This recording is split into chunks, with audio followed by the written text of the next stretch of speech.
Taraweeh Truffles. When I was a little kid and my parents took me to visit my grandmother in Egypt, she used to make these delicious desserts of yogurt, on top of which would be jello. So it's like red and white. So if you're Egyptian or you know Egyptians, they make this all the time and it's really delicious. So as a little kid, I loved it. Jello, yogurt. What a great combination. And my grandmother would put it in the fridge to cool, and I'd go and take one and eat it and so on. But one day it happened that somebody else went to the fridge and ate a couple of them.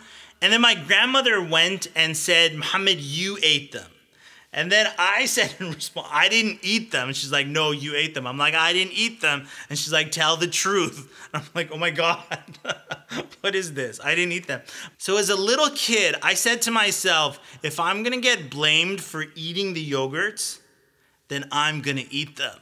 There's a deep lesson in that, but first let's look at the ayah. قال ومن يقنط من رحمة ربه إلا الضالون.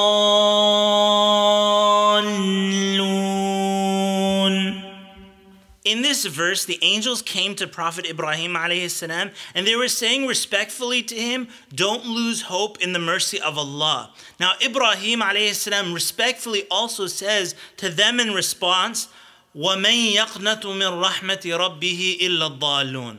He said, who loses hope in the mercy of Allah except those who are misguided? And if you work it backwards, only misguided people are the ones who lose hope in the mercy of Allah.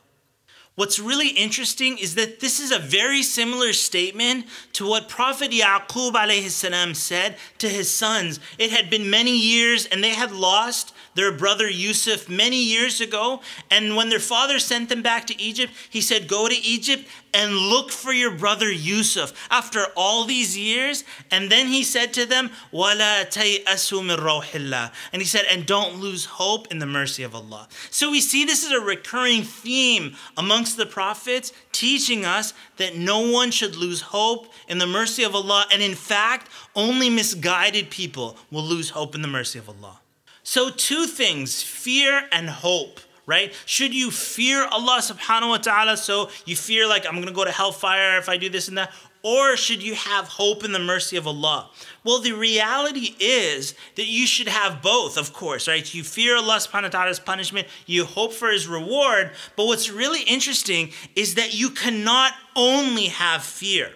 You cannot only have fear. Because if you only have fear and you have no hope in the mercy of Allah, then you will be misguided and you'll go to hellfire. It's back to the yogurt and jello thing. Remember I said that if I'm going to get blamed for this, or if I'm going to go to hellfire anyway, then what's the point of doing good deeds?